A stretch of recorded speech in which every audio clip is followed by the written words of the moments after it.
Hello all, my name is Dinesh Raturi and today we will be developing end-to-end COVID-19 chatbot using Dialogflow, Python Flask, MongoDB and Rapid API.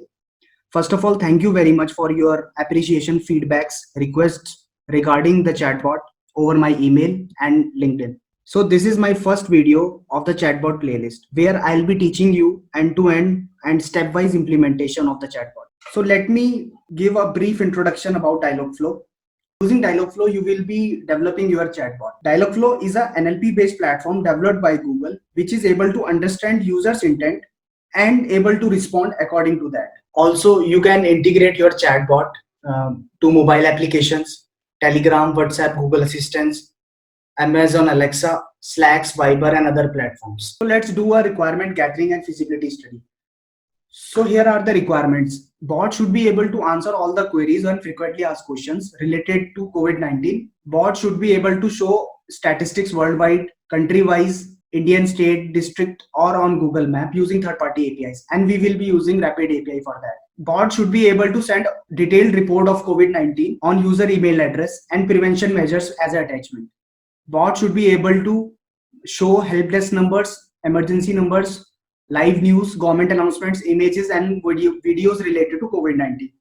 One more important thing, bot should be able to save user bot conversation on the database like MongoDB. Now let's discuss a basic chatbot flow. You will be able to see two colors here, blue and green. Blue represents the user's query and green represents the bot response to that particular query.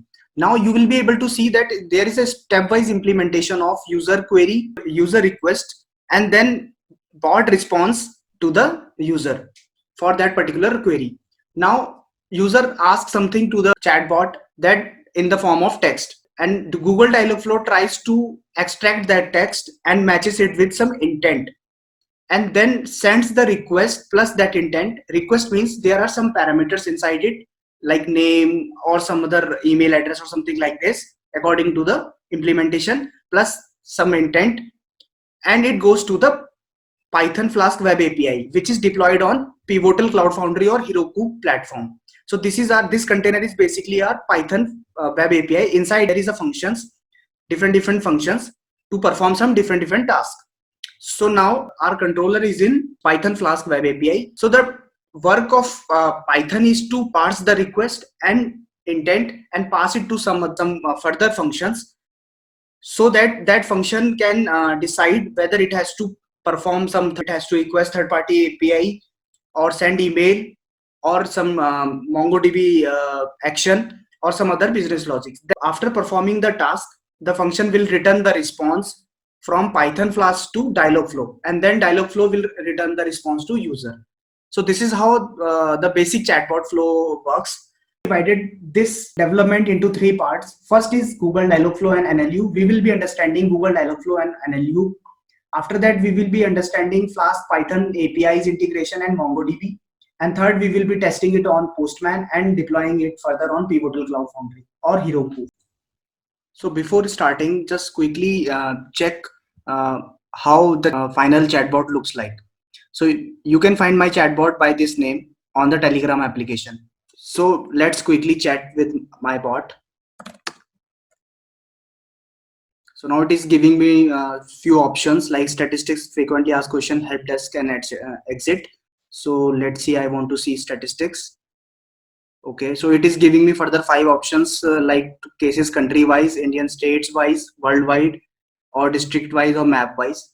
So let's assume I have to see worldwide cases.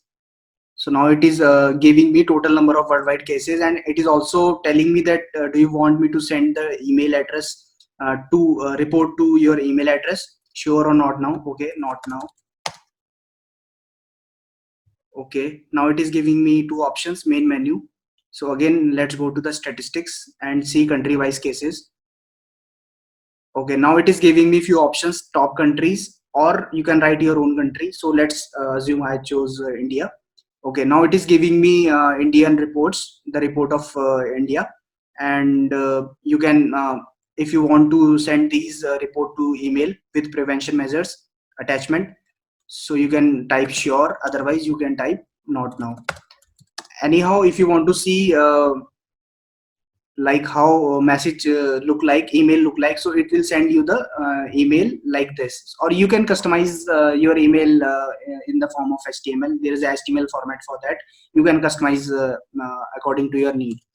Okay, so let's go back to the main menu. Okay, now if you want to see some statistics regarding report strict wise, you are able to see that, or on Google Map you will be able to see that.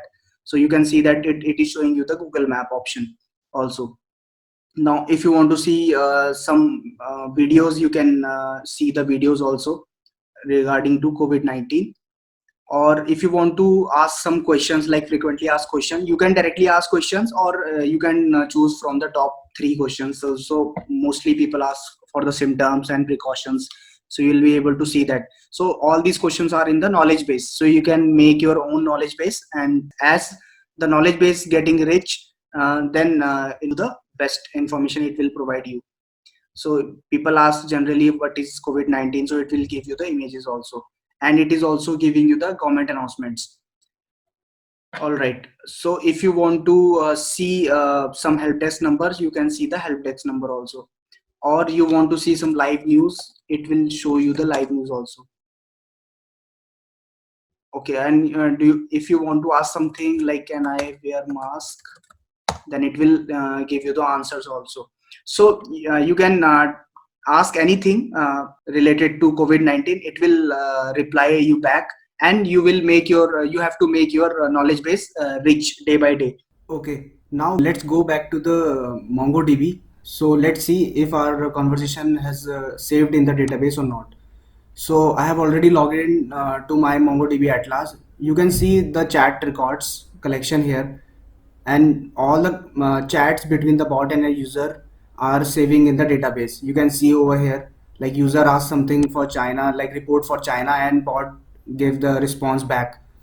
So yeah, for further analysis, you can use this database in the MongoDB. All right. You can motivate me by subscribing and sharing my channel. In case of any query, just comment down below. Thank you.